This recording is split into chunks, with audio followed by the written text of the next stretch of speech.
قوة إلا بالله العلي العظيم. بسم الله الرحمن الرحيم. الحمد لله الملك الحق المبين رب الشهداء والصديقين، والصلاة والسلام على حبيب إله العالمين سيدنا المؤيد بشيرنا المصدق نظيرنا المجدد المصطفى الأمجد والمحمود الأحمد أبي القاسم محمد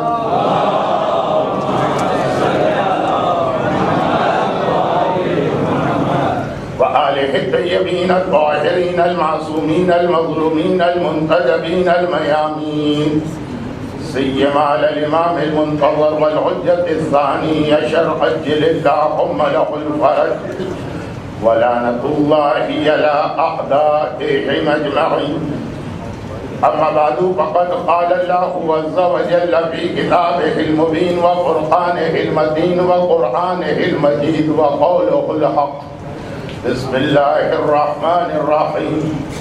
ضرب الله مثلا للذين آمنوا امرأة فرعون إذ قالت رب ابن لي بيتا عندك في الجنة ونجني من فرعون وعمله ونجني من القوم الظالمين.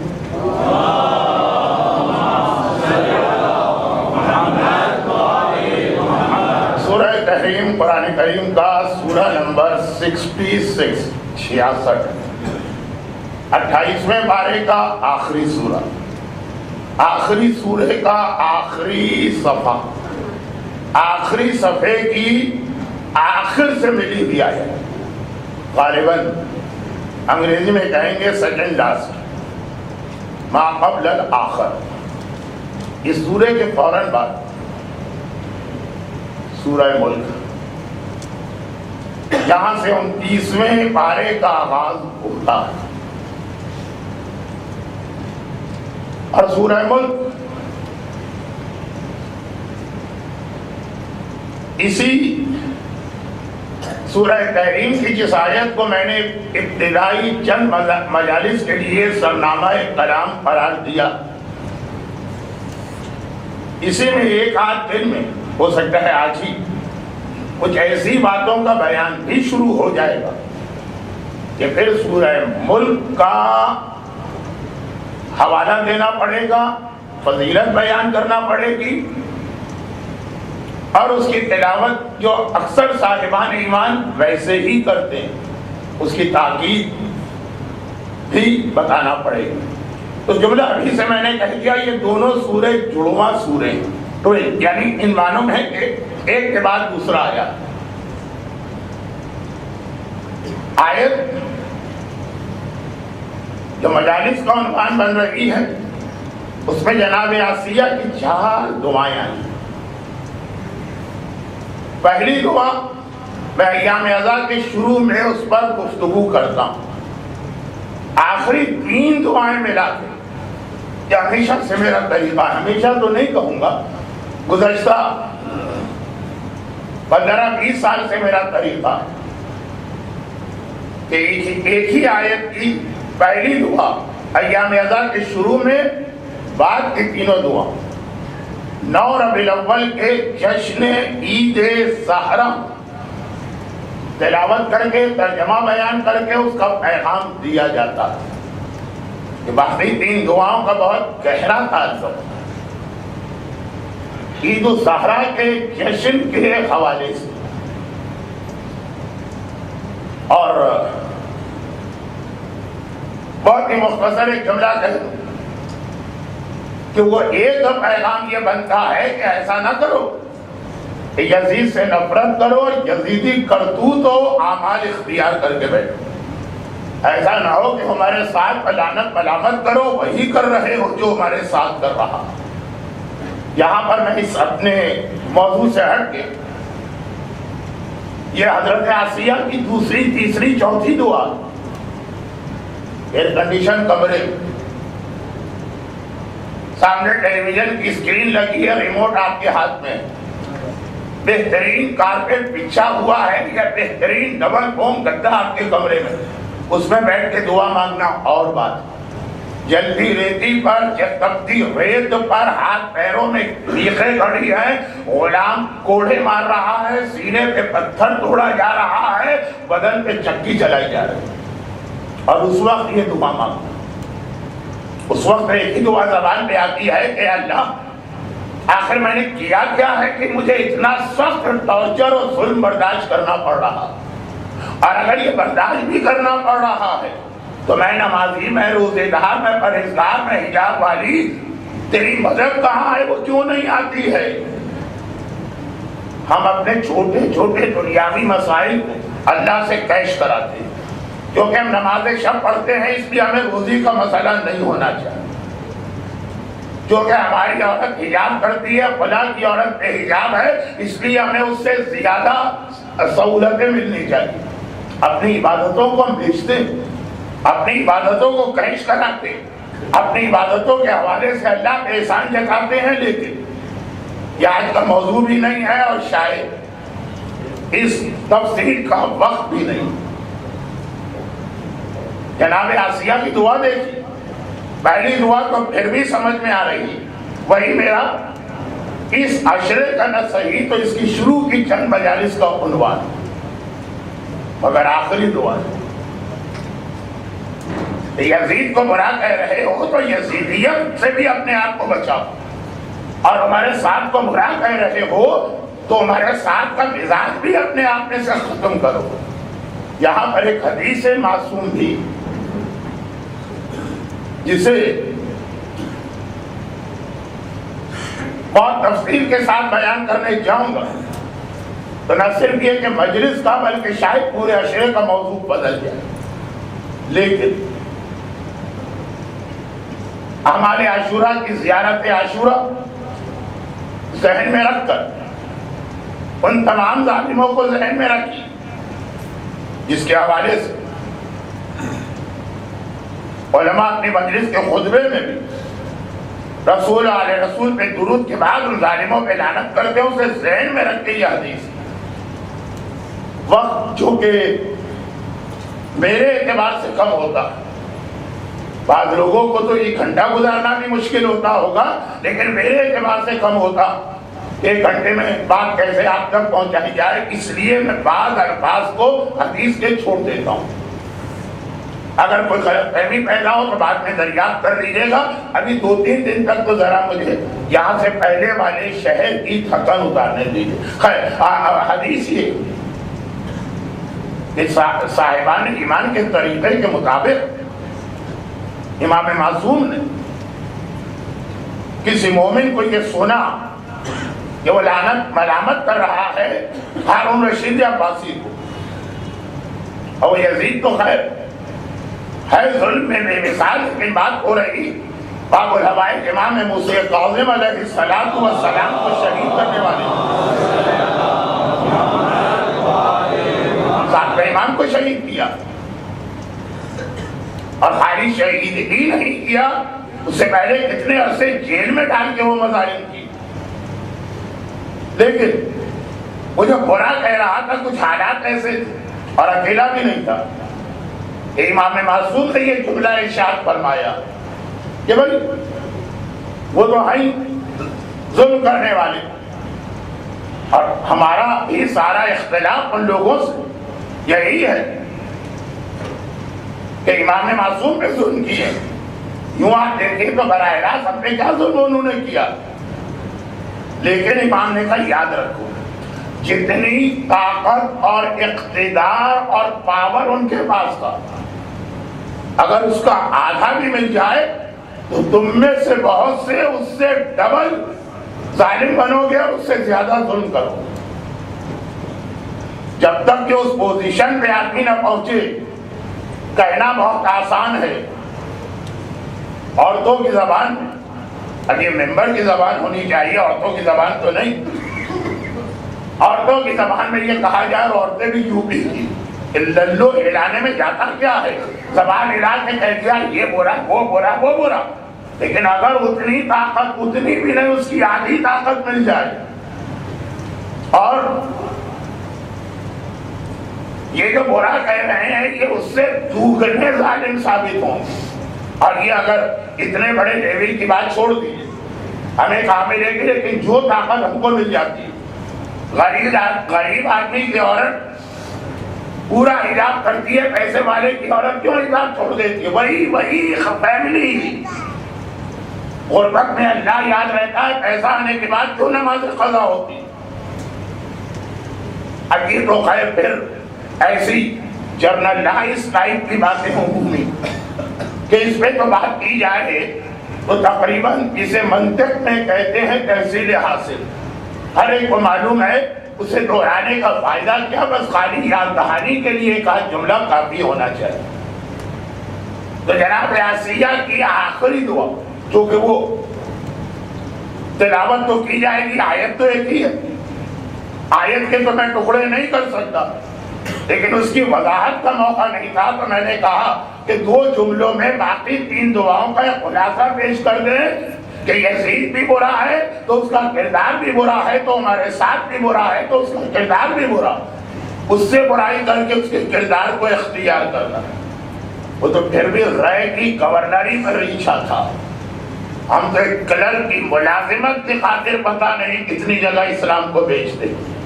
اور شاید شب جمعہ جہاں میں عموماً موت کے عنوان پہ گفتگو کرتا ہوں، چاہے میرا موضوع کوئی بھی چل رہا ہو باقی 9 مجلسوں میں، تو شاید تھوڑا سا تذکرہ اس حوالے سے آ جائے ہمارے ساتھ یہ اس جملے کا جو اب تو ہر ایک کو معلوم ہے مختار نامے پہ بہترین ٹی وی سیریل بنا، لیکن آئیے یہ 3 دعاؤں کے لیے تھے خلاصہ۔ اصل موضوع پہلی دعا، ضرب اللہ مثلا للذین آمنوا، اللہ مثال دیتا، مثال یا نمونہ بنتا، ایک ماڈل پیش کرتا ایمان لانے والوں کے لیے، امرأۃ فرعون کی عورت۔ گرچہ 14 منٹ مجلس کے ایسے گزرے کہ اب تک ہم اپنے عنوان پہ نہیں آئے، تو اب جلدی سے آ جانا چاہیے، لیکن پھر بھی ایک بات ذہن میں آ گئی، اب یہ بات میں اکثر دہراتا ہوں، لیکن جو کہ آج تو آیت ہی وہ تلاوت کی جا رہی، تو صرف کیا کہانی کے طور پہ جب کسی کی بات سنی جائے، جب کسی کا کلام پڑھا جائے، تو اس کے اسٹائل اور انداز کو سمجھنا بھی ضروری ہوتا ہے، ورنہ بہت سارے ایسے اعتراض سامنے آتے ہیں۔ اب دیکھیں بہت سے ریسرچ اسکالر پرانی کتابوں اور پرانی تحریروں پر ریسرچ کرتے ہیں اور فراڈ پکڑے جاتے ہیں کہ یہ دیکھ پیپر مارکیٹ میں بکنے آیا کہ 4000 پہلے کے بادشاہ کا حکم ہے، یہ غلط ہے، یہ 4000 سال پرانی عبارت ہے ہی نہیں۔ کبھی کاغذ پہ ریسرچ ہوتی ہے، کبھی وہ جو انک ہے، کبھی اسٹائل پر۔ اب مثلاً میرے مرحوم استاد اساتذہ میں سے ادیب اعظم مولانا ظفر حسن امروہی، جن کا پہلے ایک ریکارڈ تھا شاید ابھی بھی ہو کہ 55 سال مسلسل انہوں نے ایک ہی ممبر پر محرم کا پہلا اشرا پڑھا، 55 سال، جو آپ میں سے اکثر کی عمر بھی نہیں ہوگی۔ آج تو کوئی خطیب کسی علاقے میں 2 مرتبہ آ جائے، لوگ انتظامیہ سے کہتے ہیں بھائی چینج لے کے آئے، تھک گئے، اب نہیں، کوئی اور چاہیے۔ 55 سال تو اپنے زمانے کے معنی میں خطیب تھے، تو جب انہوں نے ہم لوگوں کو ذاکری کا پہلا سبق پڑھایا، اب میں مثال حقیقی دے رہا ہوں، تو کہا کہ بھائی بیٹا کبھی مجلس میں لفظ عزادارو نہ کہنا، اور پھر اپنے حساب سے سمجھایا کہ یہ لفظ ممبر کے حساب سے مناسب نہیں۔ اب یہ وہ اپنی بات کہہ رہے ہیں، اب نتیجہ کیا نہیں، انہوں نے خود بھی کہا کہ پہلے چند سالوں میں جب میں نیا ذاکری کر رہا تب کو چھوڑ کر 40 سال سے یہ لفظ میں نے کبھی ممبر میں استعمال نہیں کیا۔ اب اگر ان کی کوئی مجلس چل کے آ جائے یا ان کی کوئی تحریر آ جائے اور اس میں یہ لفظ عزادارو نظر آئے، تو میں تو ان کا شاگرد فوراً پکڑ لوں گا کہ یہ غلط ہے۔ علماء کے نام سے، مجتہدین کے نام سے بڑے فراڈ ہو رہے ہیں آج کی مارکیٹ میں، خالی ایک نام آ جانا کہ فلاں نے یہ فرمایا ہے، ان جاءکم فاسق بالنبأ فتبینوا، کو خبر آئے تو پہلے تحقیق کیا کرو. خیر، تو میں نے کہا کہ جیسے میں کیسے پہچانوں گا اپنے استاد کی تحریر یا ان کی مجلس کو؟ ازاداروں کا لفظ اگر اس میں آ گئے. 40 سال انہوں نے صرف شروع کے 4-5 سال چھوڑ کر یہ لفظ ایک استعمال نہیں کیا. یہ اسٹائل ہوتا. اس کے بعد شاعروں سے پوچھی، وہ بتائیں گے غالب اور اقبال اور انیس و دبیر کے شعر پہچاننا یہ طریقہ. یہ لفظ کھلا شاعر کبھی استعمال نہیں کرتا، وہ اپنے حساب سے اس کو غلط سمجھتا. آپ سے معذرت کے ساتھ میں شاعروں کے میدان میں داخل ہو گیا جو میرا میدان نہیں. لیکن قرآن ایک انداز قرآن کا، ایک اسٹائل قرآن کا، اسے سمجھنا پڑے گا. اگر کہ کوئی جس طرح شاعر اور خطیب کی بات کہہ رہا ہوں اس میں تو غلط تھا قرآن کا لفظ لانا، قرآن کی مثال لانا، لیکن قرآن کی میں مثال نہیں لا رہا ہوں. قرآن تو میرا موضوع ہے. اور وہ یہ کہ قرآن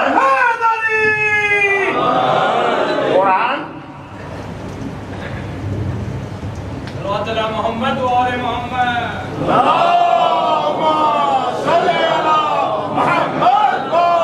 شخصیات کے نام میں دلچسپی نہیں رکھتا. قرآن کو کوئی انٹرسٹ ہی نہیں. فلاں کا نام کیا ہے، فلاں کا نام، فلاں سے مطلب کہ ہم کے ڈھم کے ایرے غیرے نہیں، بڑے قابل احترام شخصیت ہے. حتیٰ جنہیں قرآن رول ماڈل اور نمونہ اور مثال بنا کے پیش کر رہا، اسے نام سے کوئی غرض نہیں. وہ یا ان کی نشانیاں بتاتا ہے یا ان کا طریقہ بیان کرتا ہے. حتیٰ اس اصول کی خاطر کہ ناموں میں نہیں الجھنا، جو قرآن کی ایک بڑی خصوصیت ہے وہ بھی قرآن چھوڑ دیتا. قرآن کی ایک بڑی خصوصیت کیا ہے کہ قرآن کم سے کم لفظوں زیادہ سے زیادہ بات کا حق کہتا، فضول نہیں، کم سے کم لفظ. مولا سے پوچھا گیا مولا بہترین تقریر کیا؟ فرمایا خیر الکلام ما قل وما دل. بہترین کلام وہ ہے کہ مختصر ہو اور دلیل کے ساتھ. یہ قرآن کے انداز کو مولا نے بیان کیا. مگر قرآن اپنے وہ اصول کہ نام سے کیا فائدہ، نام میں کیوں جانا، اس کے خاطر یہ اصول بھی قربان کرتا. یہی آیت دیکھ لی، وَضَرَبَ اللَّهُ مَثَلًا لِلَّذِينَ آمَنُوا. اللہ ایک رول ماڈل پیش کر رہا. کون؟ آسیہ. اگر لفظ آسیہ آ جاتا، کیا نام نہیں آیا قرآن میں؟ آ جاتا آسیہ. آسیہ ایک لفظ تھا، قرآن نے ایک کے بدلے 2 لفظ استعمال کے، امرأۃ فرعون. ڈبل کر دیا الفاظ کو، نام نہیں دیا. کہ نام سے اتنا تعلق نہیں. دیکھو کہ جناب آسیہ کا ذکر کیوں ہو رہا. اور یہ انداز مجھے یاد ہے کہ میں اکثر شاید یہاں مسقط میں بھی میں نے کبھی پڑھا کہ شروع سے لے کے آخر تک حابیل و قابیل کا سارا واقعہ قرآن بتا دے. حابیل کی شہادت بھی بتائی، قابیل کا ظلم بھی بتایا، اور تو اور کوے کا تذکرہ بھی آ گیا. فَبَعَثَ اللَّهُ غُرَابًا، اللہ نے کوہ بھیجا. سارا تذکرہ آ گیا، نام نہیں آیا کہ مرنے والا تھا کون، مرنے والا تھا کون. اور یہ وہ آخری زمانے کی نشانی والا بھی واقعہ نہیں. روایت میں ہے کہ آخری زمانے میں دنیا میں کثرت سے موتیں ہوں گی، لیکن مرنے والے کو یہ نہیں پتا کہ میں نے اس کا بگاڑا کیا ہے جو مجھے مار رہا. اور مارنے والے کو یہ نہیں معلوم کہ اس سے میرا جھگڑا کیا ہے جو میں اس سے مار رہا. یہ وہ بھی نہیں. حابیل قابیل تو آدمی واقعہ معلوم. قرآن نے پورا واقعہ بتایا. آدم کے 2 بیٹوں کی کہانی سنا، نام نہیں دیا. موسیٰ اور خضر جو میری آج کی مجلس کا ایک اہم پیغام بننے والا، کل سورہ کہف کا اشارہ جو دیا تھا میں نے، پورا واقعہ تفصیلی بتایا. موسیٰ کی خضر سے ملاقات اور خضر کے وہ پیغامات جو آج بھی ہمارے لیے ضروری ہیں. اور وہ سورہ کہف میں آئے جس کی تلاوت کو کہ نیزہ پر آقا حسین نے فرمائی. پورا واقعہ بتایا. موسیٰ کا نام آیا، خضر کا نام تبدیل. اب تک میں نے بات دینا، موسیٰ ملاقات کرتے ہمارے بندوں میں سے ایک بندے سے. خدا بندہ یہ 3 4 لفظ کے بدلے خضر کہہ دیتا. قرآن نے کہا ہمارا انداز سمجھو. آج تک اسلام اور کرسچینٹی میں جو ایک مائنر سا اختلاف چل رہا، اور بعض مسلمان علماء بھی کہتے ہیں کہ کرسچنز کا نظریہ صحیح کہ ابراہیم نے اپنے جس بیٹے کے گلے پر چھری رکھی وہ اسماعیل تھے کہ اسحاق۔ 95% مسلمانوں کے نزدیک اسماعیل ذبیح اللہ، لیکن 5% اس کے قائل ہیں کہ جناب اسحاق ذبیح اللہ۔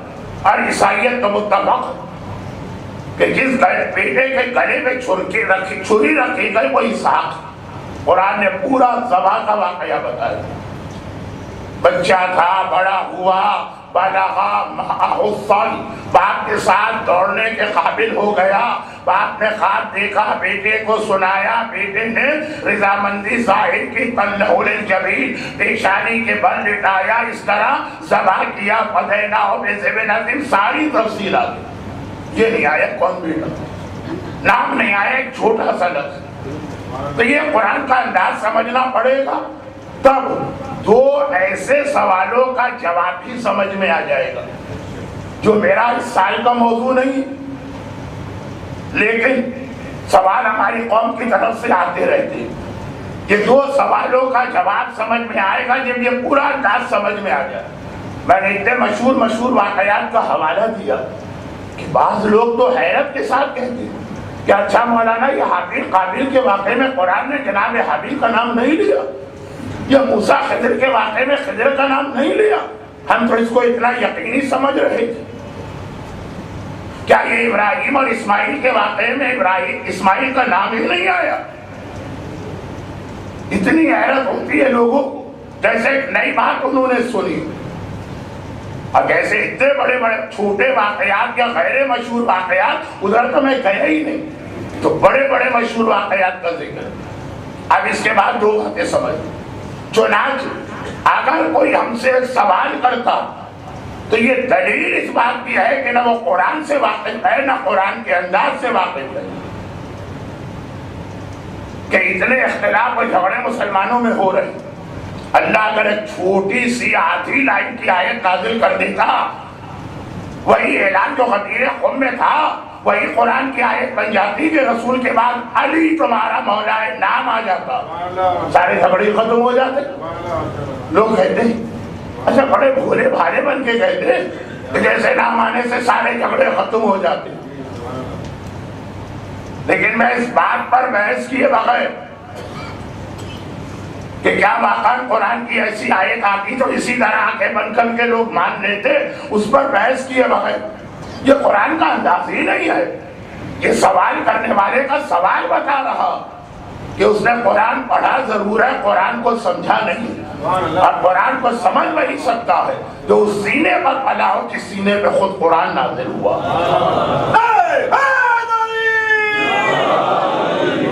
تو اب یہ پہلا سوال، اچھا اس کے اندر بڑی تفصیلات اور وضاحتوں کا وقت ہے، موقع ہے، وقت نہیں موقع ہے، لیکن چونکہ میرا موضوع کچھ اور اسی موضوع کے ایک لفظ کی وجہ سے ایک اصول آ گیا تو میں نے کہا بتا۔ اچھا بھائی آگے بڑھی، میں نے کہا دو سوال۔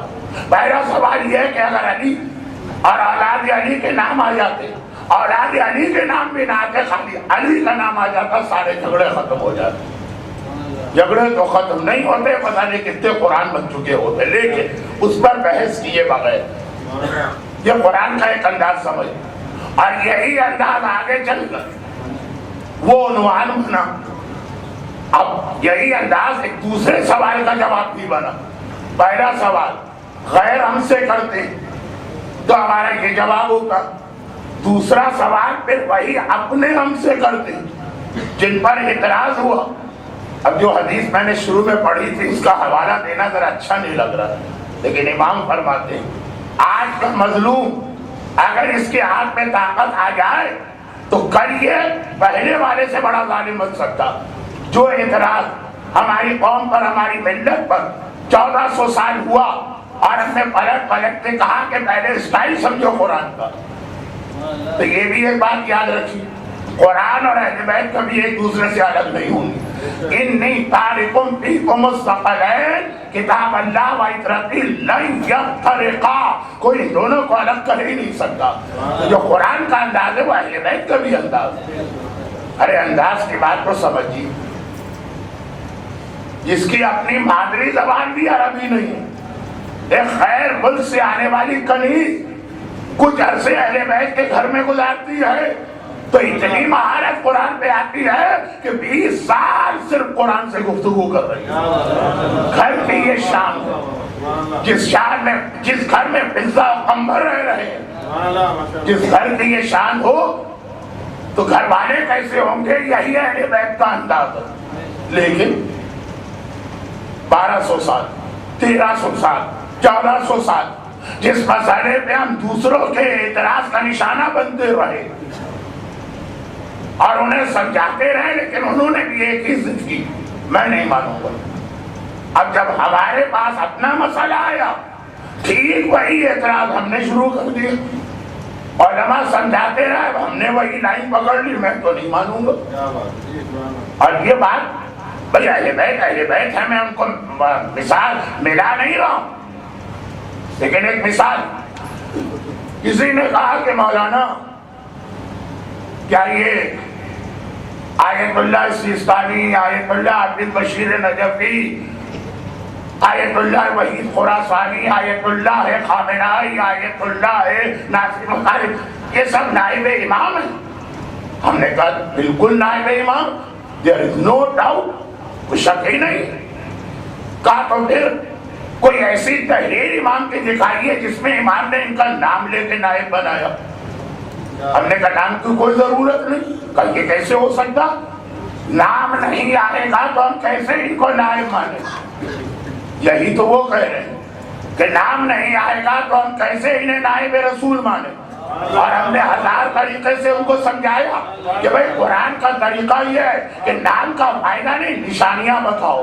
نام بہت سارے ہو سکتے ہیں لیکن بدل کر فتح کرنے والا ایک ہوگا، جس کے لیے جبرائیل جو لقار لے کے آئیں گے وہ ایک ہوگا، جسے دیکھ کے رسول کہیں گے برزن ایمان و کلو الی الکفر کلے وہ ایک ہوگا، جسے رسول خیبر میں علم دیں گے رجلن کرارن غیرہ فرار وہ ایک ہی ہوگا، جسے کندھوں پہ کھڑا کر کے مشکنی کریں گے وہ ایک ہی ہوگا۔ نام بنا لو، یہ نشانیاں ایسی بتا کہ سوائے علی کے کسی میں نہ پائی جائے۔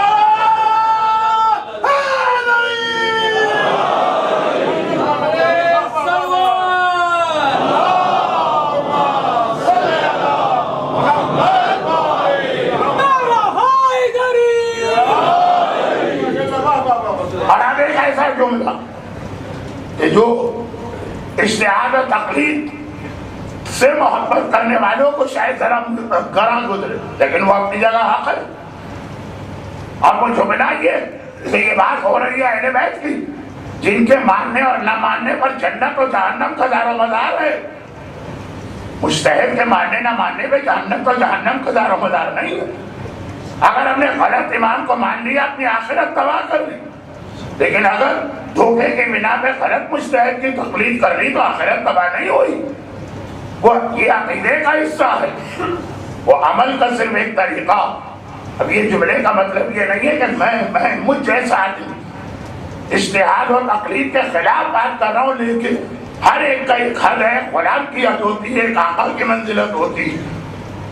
جب اتنے اہم مسئلے میں یعنی مسئلہ ہے نیابت رسول، جس پہ آخرت کا نجات کا دار و مدار ہے، اس میں قرآن نے نشانیاں بتائیں،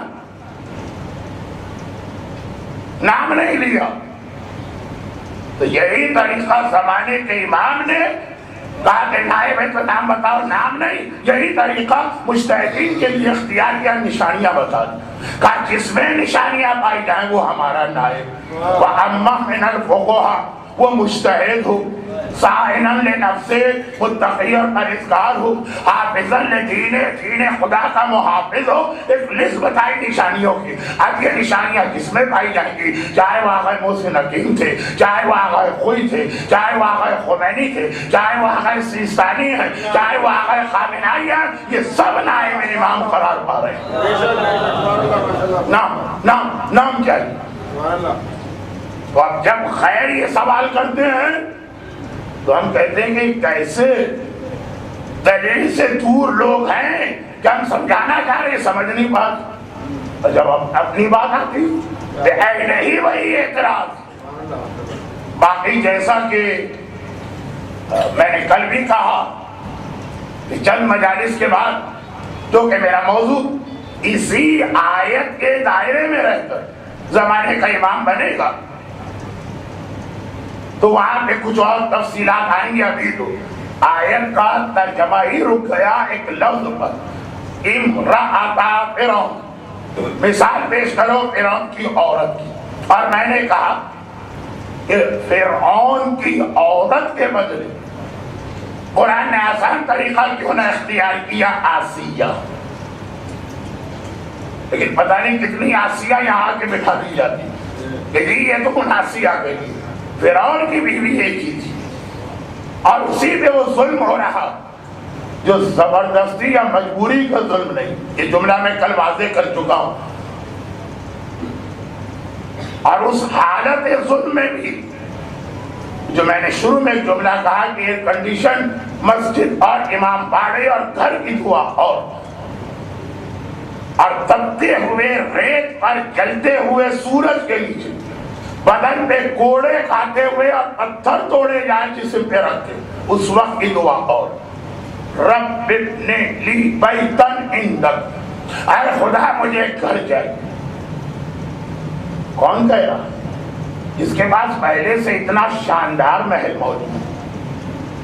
جیسے جناب عباس کی فضائل میں آپ یہ اکثر خطبہ سے ایک جملہ سنتے ہیں، بالکل حق جملہ، کہ آخر راتوں کو اٹھ کے علی کو عباس کے لیے دعا مانگنے کی ضرورت کیا تھی؟ بھائی بیٹے کے لیے دعا کون مانگتا جس کی آپ کوئی اولاد نہ ہو؟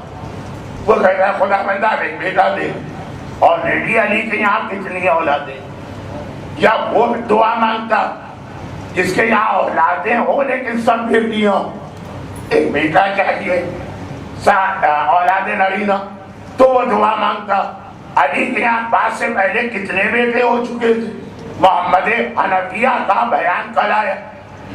یا اب یہ بطور مثال کہہ رہا ہوں، بڑی مشکل منزل، یا نہیں اولاد بھی ہیں اور بیٹیاں نہیں بیٹے بھی ہیں، مگر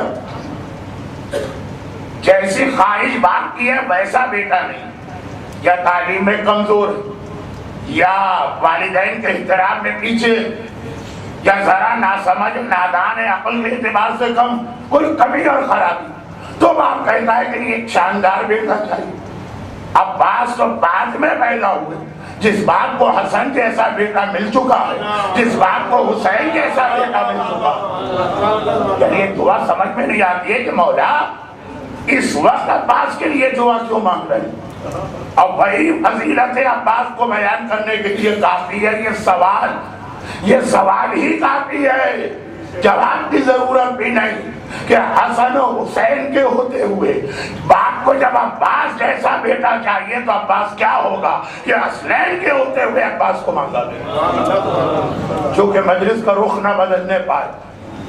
تو میں نے وہ مثال دی تو آپ ساری زندگی مجالس میں سنتے رہے۔ اب جناب آسیہ کی دعا بھی آئی، اے خدا مجھے گھر چاہیے۔ گھر؟ اے آسیہ پورا مصر آپ کا ہے، اپنے آپ کو خدا کہوا رہا ہے فرعون، اور خدا کہتے ہی اسے جو بندے کی ہر چیز کا مالک، اور آلریڈی اتنا شاندار محل آپ کے پاس ہے جس میں موسیٰ کو پالا، جس میں اپنی ساری جوانی گزاری۔ کیا کمی ہے اس محل کے اندر؟ کیا خرابی ہے اس پراپرٹی کے اندر؟ تو جواب وہی ملے گا کہ خالی گھر نہیں مانگا، آگے ایک شرط اور لگائی، رب ابن لی بیتا عندک فی الجنہ، گھر چاہیے جنت میں. دنیا میں بہترین پراپرٹی ہو بیکار، دنیا کا شاندار ترین محل ہو بیکار ہے. وہ چھوٹا سا گھر جو جنت میں ملے اس میں دنیا کے لاکھوں محل قربان، لیکن یہ خالی محل کے حوالے سے نہیں، یہ ہر نعمت. مومن کا فوکس، مومن کی توجہ، مومن کی ساری زندگی کی کوششوں کا مقصد اور محور آخرت. اس کے ساتھ وہ کیا پنجابی میں کہتے ہیں چھونگے میں دنیا مل جائے تو کوئی حرج نہیں، لیکن اصل چیز ہمیشہ آخرت. یہ کوڑے کھاتے ہوئے اور بدن کے ٹکڑے کرواتے ہوئے اور جلتی ریتی پہ جلتے ہوئے ناز و نام میں پلی ہوئی آسیہ کی دعا کا ایک اہم ترین پیغام. اور یہاں پہ پیغام تو بہت بڑا، لیکن اہم ترین بات جو یہاں پہ آج بیان کر کے پھر اپنے اصل عنوان پر آتا وہ یہ کہ خاص طور پر اولاد کے حوالے سے یہ پیغام ہمیشہ یاد رکھنا. وہ آنکھوں کی ٹھنڈک اولاد چاہیے کہ جنت میں ہمارے لیے سبب بنے فخر کا دنیا میں نہیں. فلاں صاحب کا بیٹا بہترین سرجن لیکن شرابی، فلاں صاحب کا بیٹا بہترین اکاؤنٹنٹ اور چارٹرڈ بہترین اکاؤنٹنٹ اور سی اے یا کیا ہوتا ہے FRCP نئی نئی ڈگری، لیکن اس کی ساری زندگی سود کا حساب کتاب کرتے ہوئے گزر رہی. نہیں چاہیے اس سے وہ انگوٹھا چھاپ بیٹا غنیمت، دونوں مل رہے ہیں تو ربنا آتنا فی الدنیا حسنہ وفی الآخرۃ حسنہ، اس سے بہتر کیا چیز ہے. لیکن جب کوئی ایک مل سکتا، اچھا یہ کہنے کو ہر مومن کہتا، عمل کی بات ہے. ایک ایسا واقعہ پڑھ رہا ہوں جو آپ نے اتنی بار سنا ہوگا. میں تو اس کو ذرا کم پڑھتا ہوں، لیکن علماء، خطبہ، منبر پہ آنے والے وہ یہ واقعہ عام طور پہ پڑھتے رہتے. تو مشہور واقعے میں دو آسانیاں ہوتی، جلدی پڑھا جا سکتا، کوئی یہ سوال نہیں کرتا کہاں سے پڑھ دیا. لیکن جب بھی یہ واقعہ پڑھا جاتا ہے اس کا عنوان کچھ اور ہوتا، اور میں اسی واقعے کو کسی اور پیغام کے لیے پڑھ رہا ہوں. اللہ کے رسول مسجد میں تشریف فرما، ایک نوجوان آتا، یا رسول اللہ اچھا مدینے کا 1400 سال پہلے کا نقشہ ذہن میں رکھیے گا. مسجد بیچ میں، آدھا مدینہ مغرب کی طرف ہے. جو لوگ ہو کے آئے اور تقریباً اب تو ماشاءاللہ اس مجمع ہر چہرہ ایسا ہی مجھے نظر آ رہا کہ جو زیارتیں کر کے آ چکا، لیکن ایک بار کی زیارت، 5 بار کی زیارت، میں پتہ نہیں کتنی مرتبہ گیا، 100 مرتبہ سے زیادہ دل بھرتا ہی نہیں. تو خدا ہر مومن اور مومنات کو حج بیت اللہ، زیارات جہاں معصومی، خاص کربلا اور بقیع کی زیارتوں کا شرف جلد از جلد بار بار عطا کرے. اس لیے یہ واقعہ سمجھانے میں ذرا سی آسان. مدینے کا جغرافیہ، یہ بھی باتیں مجھے خود عجیب لگتا ہے کہ 1 گھنٹے کے اندر مجلس پوری کرنے کی شرط بھی میرے اوپر، اور ساتھ میں یہ کہ یہ تفصیل بھی بتاؤ، ورنہ ٹھیک سے ایک سقراط بقراط افلاطون ہماری قوم میں اصل واقعے کو تو نہیں، کوئی لفظ کو پکڑ کے آگے 2 گھنٹے بحث کر کے جائیں. تو اس لیے بعض اوقات ان لوگوں کو بڑا تعجب ہوتا ہے جن کی سمجھ میں ہر بات آ گئی، انہیں کیا پتا کہ مجلس میں 1 گھنٹے کی پڑھتا ہوں، ایسے افلاطون لوگوں کو 6 گھنٹے جواب دینے میں دماغ درد کرنے لگتا. خیر، مسجد بھی مغرب کی طرف، آدھا مدینہ آدھا مشرق کی طرف. مشرق سے مطلب جنت البقیع اور اس کے پیچھے باب الاوالی اور وہ بستان جہاں اپنی نماز ہوتی ہے، اور مسجد فضیل، وہ پورا علاقہ. اور آدھا مغرب کی طرف باب السلام اور کھجور مارکیٹ اور مسجد علی، وہ پورا. اور درمیان مسجد مگر یہ دانے اور بائیں. اتنی پہاڑیاں، باغات، کھیت اور اس قسم کی رکاوٹیں تھیں کہ جانا بہت آسان نہیں تھا۔ جنگ خندق میں تفصیل آتی کہ صرف ایک طرف خندق اسی لیے کھودنا پڑے کہ 3 طرف سے تو مدینہ آلریڈی ایسا پروٹیکٹڈ تھا باغات اور پہاڑیوں کی وجہ سے۔ آیا ہی نوجوان، یا رسول اللہ میرا باپ بیمار ہے، بیمار ہو گیا، علاج ہو رہا، جو سنت نبی بھی ہے اور کئی معاملات میں واجب بھی ہو جاتا ہے، تو علاج ہو رہا ہے، لیکن ہر مریض کے لیے ہر دور کے طبیب ایک مشورہ ضرور دیتے کہ جتنا آرام اور سکون انہیں پہنچا سکو۔ بابا تڑپ تڑپ کے بڑی بیٹی کو یاد کر رہا۔ کہا یہ جاتا ہے کہ ماؤں کو بیٹوں سے زیادہ محبت ہوتی اور باپ کو بیٹیوں سے زیادہ محبت ہوتی، کہا جاتا۔ تو بڑی اولاد بھی بیٹی، جبکہ اصول جو امام نے بتایا باپ اور ماں دونوں کو بیٹیوں سے زیادہ محبت ہونی چاہیے۔ یہی تو کہا نا کہ بیٹے نعمت، بیٹیاں رحمت ہیں۔ قیامت میں نعمت کا سوال ہوگا، رحمت کا سوال نہیں ہوگا، رحمت تمہیں فائدہ پہنچائے گی۔ اور یہی میرا موضوع، یہی نالائق و نامعقول بیٹے جن کو بنانے کے لیے آپ صحرا اور جنگل میں آ کے اتنی زحمتیں اٹھا رہے ہیں۔ دنیا میں کہیں بھی درخت پہ نوٹ نہیں اگے ہوتے، گرمیوں کے اندر زحمتیں اٹھا کے آدمی جس بیٹے کو بنانے کے لیے خرچہ کرتا ہے وہ دنیا میں بھی اذیت کا سبب اور آخرت میں بھی وہ بیٹیاں جن پہ توجہ نہیں دی جاتی ہیں۔ والباقیات الصالحات، مجھے روایت آیت المال والبنون زینت الحیات الدنیا والباقیات الصالحات خیر عند ربک ثوابا وعملا، وہ بیٹیوں کے لیے اسی سورہ کہف کی آیت جو آقا حسین کے کٹے سر نے بازار کوفہ میں تلاوت کیا۔ بیٹے اور مال دنیا کی زینت ہیں، لیکن آخرت میں کام آنے والی چیز خالی بیٹیاں۔ تو خیر بوڑھا تھا، میری بڑی بہن کو یاد کر رہا، بہت مشہور روایت، اگلے جملے سے پوری روایت آپ کو یاد آ جائے گی، لیکن جس موضوع کے تحت یہ روایت پڑھی جاتی ہے میں اس سے ہٹ کے ایک اور موضوع میں پڑھ رہا ہوں، بہت جلدی میں گیا۔ اچھا، میری بڑی بہن شادی شدہ، شادی ہو کے مدینے کے اس محلے میں آئی۔ بھئی رسول خدا معراج پر ام ہانی کے گھر سے کیوں گئے؟ اس لیے کہ خاندان بنی ہاشم خانہ کعبہ سے بہت دور رہتا۔ ام ہانی مولا کی بڑی بہن، ابو طالب کی بڑی بیٹی، شادی جس خاندان میں ہوئی وہ بالکل رکن یمانی کے سامنے رہتا۔ تو شادی کے بعد تو گھر سسرال گھر بن جاتا ہے، تو میری بہن دوسرے محلے میں نے جا کے کیفیت بتائی کہ باپ بیمار ہے تو میں یاد کر رہا۔ بیٹی تو پریشان ہوتی، گھبرا گئی۔ میں نے کہا چلو، کہا کیسے چلو؟ میرا شوہر سفر پہ، اور اللہ کے رسول نے کہا ہے کہ بیوی کے لیے شوہر کی اجازت کے بغیر گھر سے نکلنا حرام۔ یہ مستند ترین روایت ہے، آج بھی تمام مراجع کا متفقہ فتویٰ۔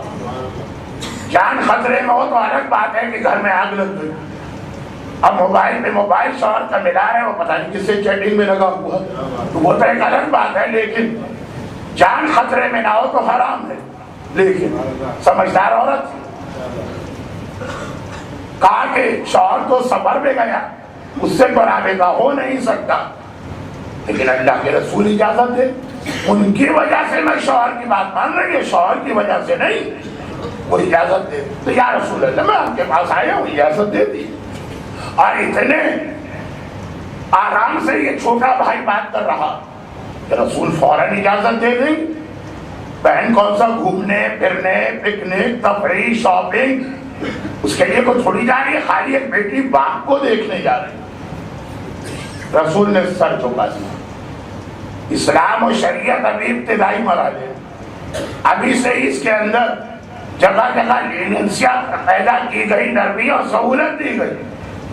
لوگ بدل ڈالیں گے، یہ لوگ اس کو چینج کر دیں گے. پیغمبر نے سر اٹھا کے کہا نہیں، جب شوہر نے اجازت نہیں دی ہے تو میں بھی نہیں دے رہا. یہ نہیں کہا کہ میں نہیں دے سکتا ہوں.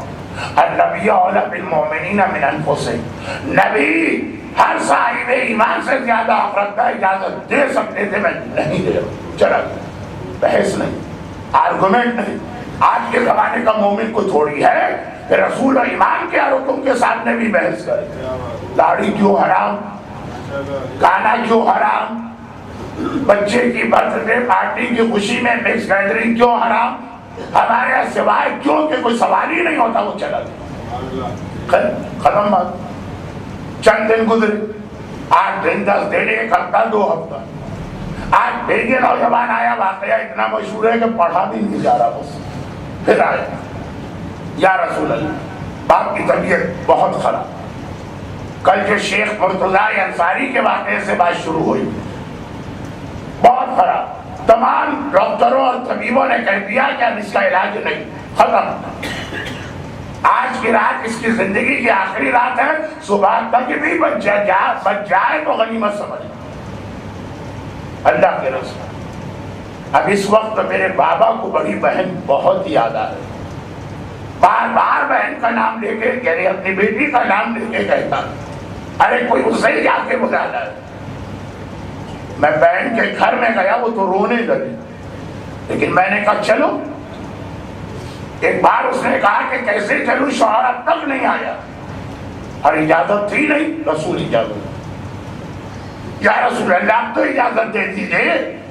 نوجوان کا اسٹائل یہ ہے کہ اب تو انسانیت کا ایک مرحلہ ہے کہ باپ کر رہا آخری بار بیٹی کو دیکھ لے.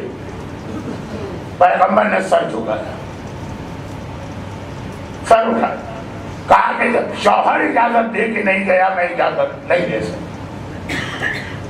پھر آخری مرتبہ پھر آیا اگلے، لیکن حالت ہی بتا رہی کہ اس کا باپ مر گیا. ننگے سر ہے، گریبان چاک ہے، آنکھوں سے آنسو جاری ہے. جو یتیمی میں کیفیت ہوتی ہے نا وہ کہتی ہے یا رسول اللہ صبح میرے بابا کا انتقال ہو گیا.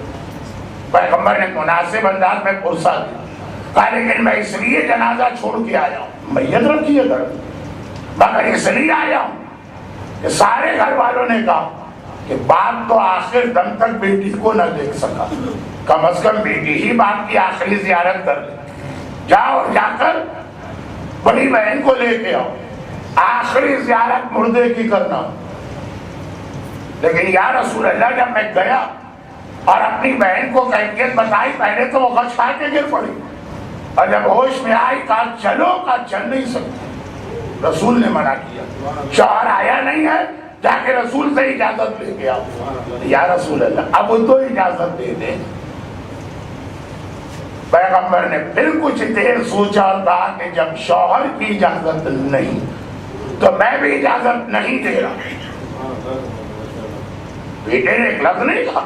یہ کیسا دین ہے، کیسا مذہب ہے، کیسا ظلم ہے، یہ کیسی اندھیر نگری ہے. باپ مر گیا، بیٹی جنازے میں بھی نہیں آ سکتی. اور مجھے ایک سوال کسی کے ذہن میں آ سکتا تھا اور آ چکا، اور اس پہ 10 منٹ کے واقعے پہ 10 گھنٹے میں بحث کر چکا، تو اس کا جواب دے دیا کہ بھائی بیٹی نہیں آ سکتی تھی، لوگ جنازہ وہاں لے کے آ جائے. اتنا آسان نہیں تھا. خیر تو چلا گیا وہ نوجوان. 2-4 دن کے بعد پھر آیا. رسول خدا نے پوچھا اب کیا مسئلہ، گھبرا گئے؟ نہیں یا رسول اللہ میں تو ویسے ہی آپ کی زیارت کے لیے اور آپ کی مجلس میں بیٹھنے کے لیے آیا ہوں.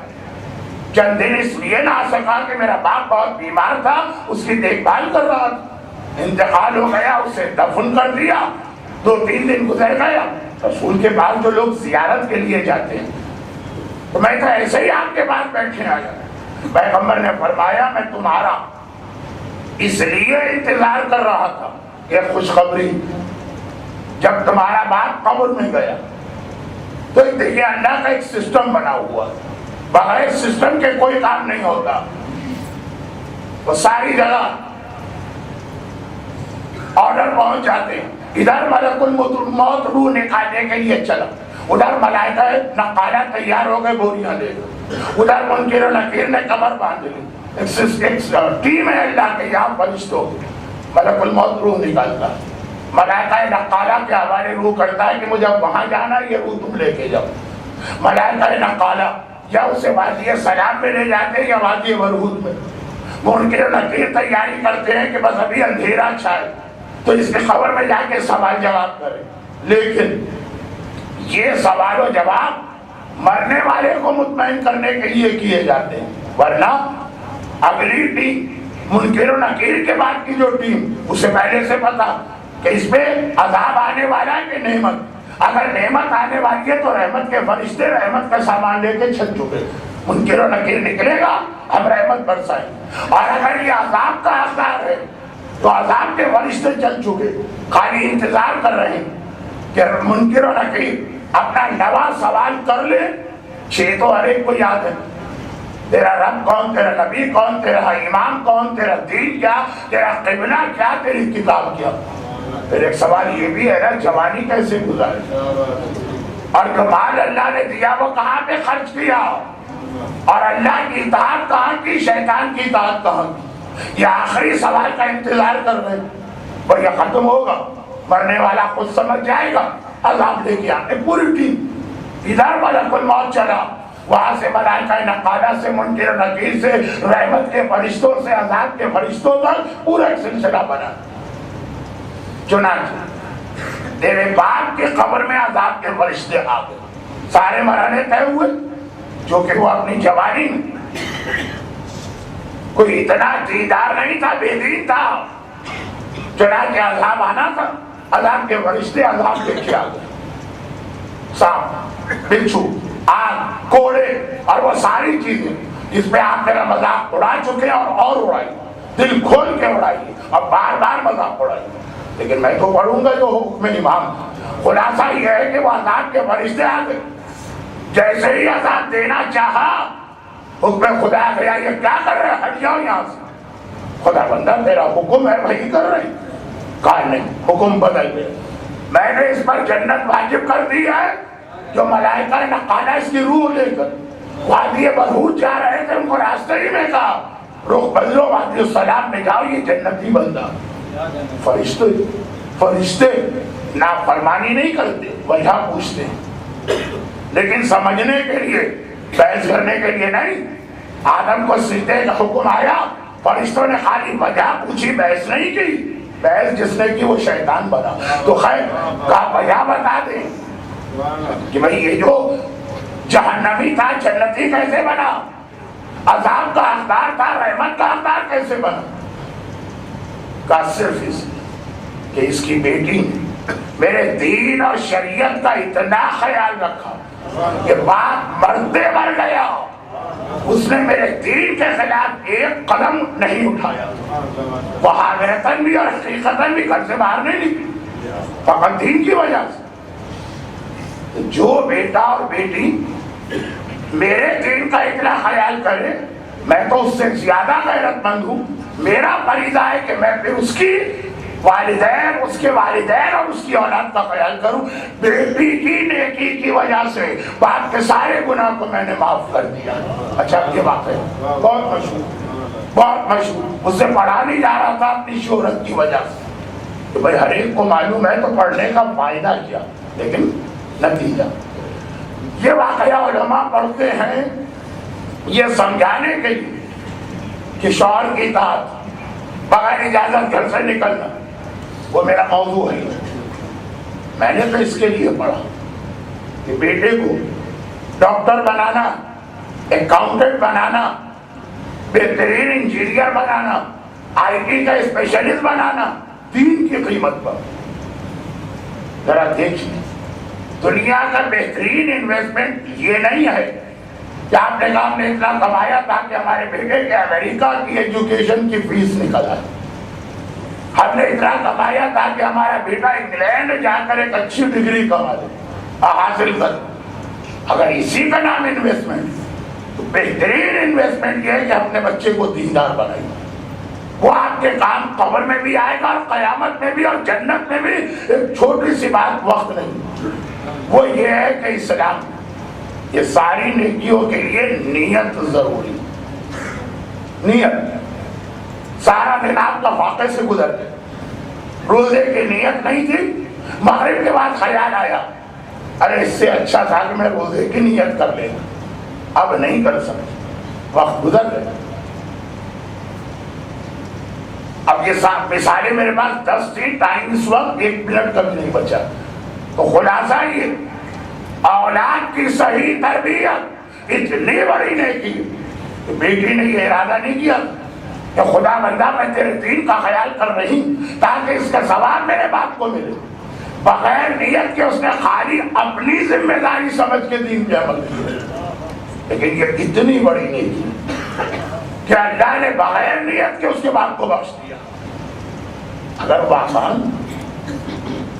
محنت کر کے گرمیوں میں خون پسینہ ایک کر کے 16 گھنٹے کام کر کے بچے کے امریکہ اور انگلینڈ کے ویزا نکالنے, اس سے زیادہ وقت لگائیے اسے دیندار بنانے. یہی کام آنے والی نیکی ہے. اور جناب آسیہ کی دعا کا ایک بہت اہم پیغام یہ ہے, لیکن اس کے 2-3 بہت اہم پہلو ہمیں اپنے چوتھے امام زین العابدین علیہ السلام سیرت میں ملتے. جناب آسیہ کی دعا کا ایک پہلو, لیکن اس کے زیادہ اہم ہے کا چوتھے امام کی صحیفہ کاملہ میں وہ دعا پڑھی اولاد کے بارے میں. چوتھے امام کی ایک چھوٹی سی کتاب ہے, حقوق اور فرائض, 52 حق بتائے ہیں. اس میں یہ دیکھیے کہ اولاد کا کیا حق والدین پر. تو انشاءاللہ اشرائی سجادیہ ہے, لیکن اب بالکل شہادت کی تاریخیں قریب آ رہی ہیں, تو اب ہم موضوع کو اسی آیت کے ذہن میں وہاں لے جائیں. مگر تقریر کے بیچ کے ایک جملے سے ہی فائدہ اٹھاتے ہوئے منزل مسائل کی جانب آ رہا ہوں. کہا جاتا کہ باپ بیٹیوں سے محبت زیادہ کرتے اور مائیں بیٹوں سے محبت زیادہ کرتی. لیکن یہ اہل بیت کے یہاں کا اصول نہیں. باپ بیٹیوں سے بھی محبت کرتے ہیں اور بیٹوں سے, مائیں بیٹوں سے بھی محبت کرتی ہیں اور بیٹیوں سے. علی کو جتنی محبت زینب سے ہے عباس سے بھی, فاطمہ کو جتنی محبت حسین سے ہے زینب سے بھی. ہاں یہ ضرور ہے کہ ایک بیلنس کرنے کے لیے یہ جملے آتے ہیں کہ جب آقا حسین کہتے ہیں جس گھر میں رباب یا سکینہ نہ ہو وہاں میرا دل نہیں لگتا. لیکن محبت کے اعتبار سے آپ دیکھیں جب حسین ذوالجناح سے زمین کربلا پہ گرے تھے کس طرح تڑپ کے فاطمہ زہرا جلدی رہتی ہوئی آ کے بیٹھ گئی. شب عاشور ایک جملہ آپ نے اکثر سنا,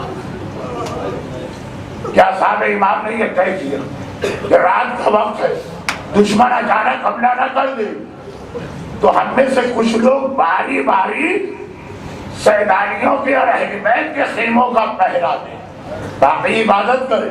حسین نے یہ رات عبادت کے لیے لی ہے, باری باری 2-2 گھنٹے. کوئی ایک صحابی اپنی عبادت چھوڑ کے پہرا دے. خیمہ گاہ کا تو منظر ہی بدل گیا.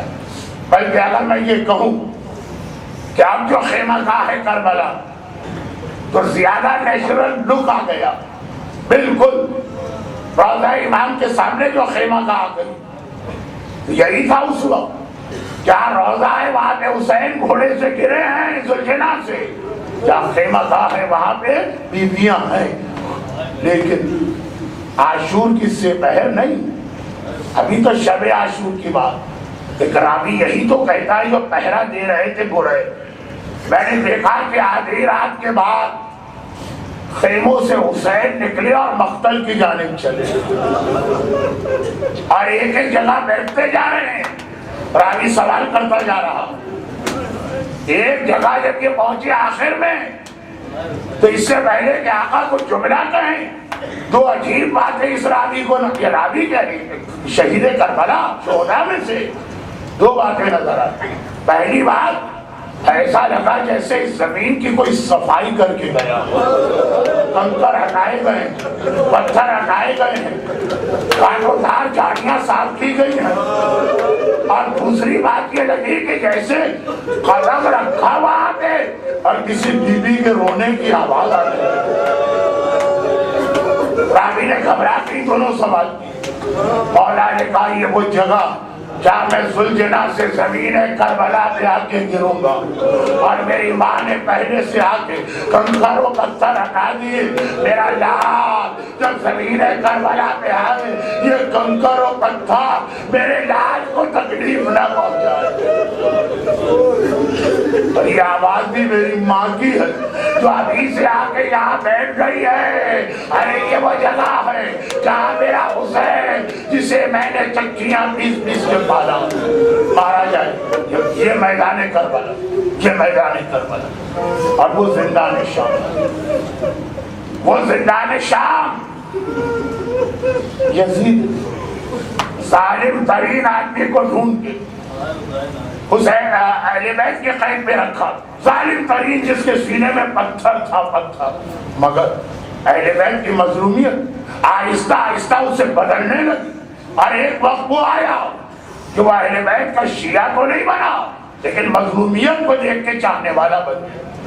ایک دن مولا سجاد کے پاس وہ زندانی, وہ جیلر, وہ قید خانے کا نگہبان, وہ داروغہ آیا اور کہا فرزند رسول آپ کو یہ بھی معلوم, جب آپ یہاں آئے تھے تو میں کتنا آپ کا دشمن تھا اور ظلم کرنے والا, اور مولا یہ بھی پتا ہے کہ میں کتنا آپ کو پسند کرتا ہوں. لیکن مولا ایک درخواست, آپ لوگ کوئی ایسا کام نہ کریں کہ یزید میرے سارے گھر والوں کو, میرے بچوں کو, میرے گھر کی عورتوں کو قتل کرا دے. مولا سجاد نے کہا کہ آج تک دشمن کو بھی ہم سے شکایت نہیں. تیرا جملہ بتا رہا ہے تجھے کوئی شکایت ہو گئی ہے, کیا شکایت؟ کہا مولا میں آپ کو آپ کے گھر والوں کو سہولت دیتا ہوں, مگر ہوتا ہی ہے کہ آدھی رات کو کوئی بیوی قید خانے سے نکل کے باہر آ کے بیٹھ جاتی اور ساری رات سڑک پہ بیٹھ کے ماتم کرتی رہتی. یزید کو پتا چل گیا میرا زن بچہ کولو میں پلوا دے گا. مولا سجاد نے کہا ایک بات بتا, جب شام کو مغرب سے پہلے تو جاتا تو اپنے ہاتھ سے قفل لگا کے دروازہ لاک کر کے جاتا, صبح کو جب فجر کے بعد آتا اپنے ہاتھ سے قفل کھلتا, ساری رات جو دروازے بند اور اس میں قفل لگا ہوا, تو اگر کوئی جانا بھی چاہے باہر تو کیسے جا سکتا. چکرا گیا. یہ بات تو آپ صحیح کہہ رہے ہیں. مولا نے کہا رات کو دروازہ بند ملتا ہے یا اب بند ملتا, تو تجھے یہ کیسے دھوکا ہوا کہ ہمارے گھرانے کی کوئی بیوی جاتی؟ کہا کہ مولا اس لیے دھوکا ہوا, ان کا ویسا ہی لباس ہے, سر سے پیر تک سیاہ پوش, لیکن اس سے زیادہ بڑی بات ان کے وہی ماتمنوہے ہیں جو سارا دن میں یہاں سنتا ہوں, وہی آواز آتی ہے, آئے میرا حسین, آئے میرا عباس, آئے میرا اکبر, آئے میرا قاسم, آئے میرا اصغر. وہی نام. مولا نے کہا اچھا آج اگر وہ بی بی نظر آئے تو مجھے بلا دینا. مولا امام وقت سجاد کو معلوم ہے کہ وہ بی بی کون ہے, لیکن ایک مرتبہ کا بلا لینا. قید خانے میں آنا عاشور کس سے پہلے حسین نے زینب کی ایک ذمہ داری لگائی, زینب میں جا رہا ہوں, اب میرا سجاد تیری حفاظت میں ہے, تو آج سے سجاد کی محافظ ہے, نسل امامت کو بچانا تجھے ہے. چنانچہ زینب نے دیکھا ظالم یزید کا ظالم نگران اتنی دیر میرے بیٹے سے بات کرتا رہا, جیسے ہی سجاد قید خانے میں آیا زینب نے تڑپ کے کہا بیٹا خیریت تو ہے, یہ اتنی دیر کیا بات کرتا رہا؟ مولا نے ساری کیفیت بتائی. زینب نے حیران ہو کر کہا سجاد وہ کون بی بی ہے؟ اب اگر وہ بی بی نظر آئے تو اکیلے نہ جانا، مجھے ساتھ لے کے جانا۔ آدھی رات کا وقت ہے، شب عاشور، میدان کربلا میں جہاں حسین گرنے والے ہیں زلزلہ سے، وہاں پہ فاطمہ بیٹی بھی ماتم کر رہی ہے۔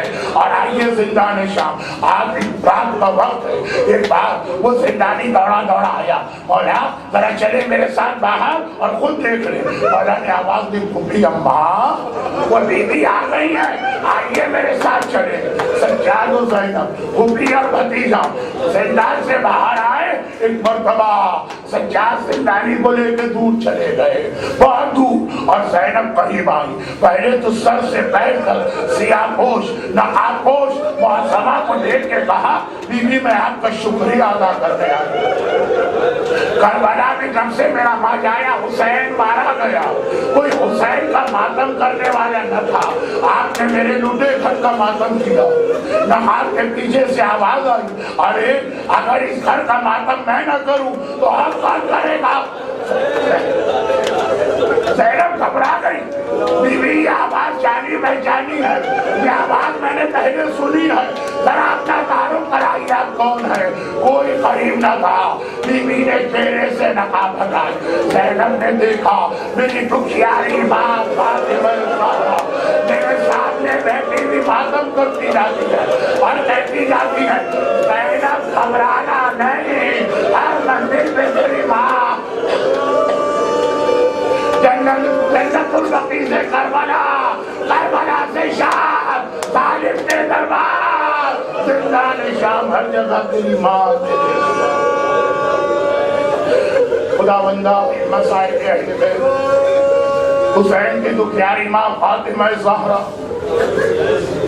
حسین کی شریکت الحسین ام المصائب بیٹی زینب کبریٰ کا واسطہ، جو مومنین اور مومنات آج کی مجلس میں ان کو اور ان کے گھروں کو اور گھر والوں کو اور روزی کے ذرائع کو اور اولادوں کو ہر آفت و پریشانی سے محفوظ فرما۔ سب عذاب میں ہونے والوں کو غم حسین کے سوا دنیا آخرت کا کوئی غم نہ ملے۔ ان کی ساری حاجتیں پوری فرما، مرحومین کی مغفرت فرما، بیماروں کو شفائے کاملہ عطا فرما، بے اولادوں کو صاحب اولاد بنا، صاحبان اولاد کو اولاد کے ہر صدمے سے محفوظ فرما۔ سکینہ کی بھوک اور پیاس کا واسطہ صاحبان ایمان کو روزگار اور روزی کی ہر پریشانی سے محفوظ فرما۔ ہر مظالم کے انتقام کے لیے ظہور امام زمانہ میں تعجیل فرما۔ ماتم حسین۔ جب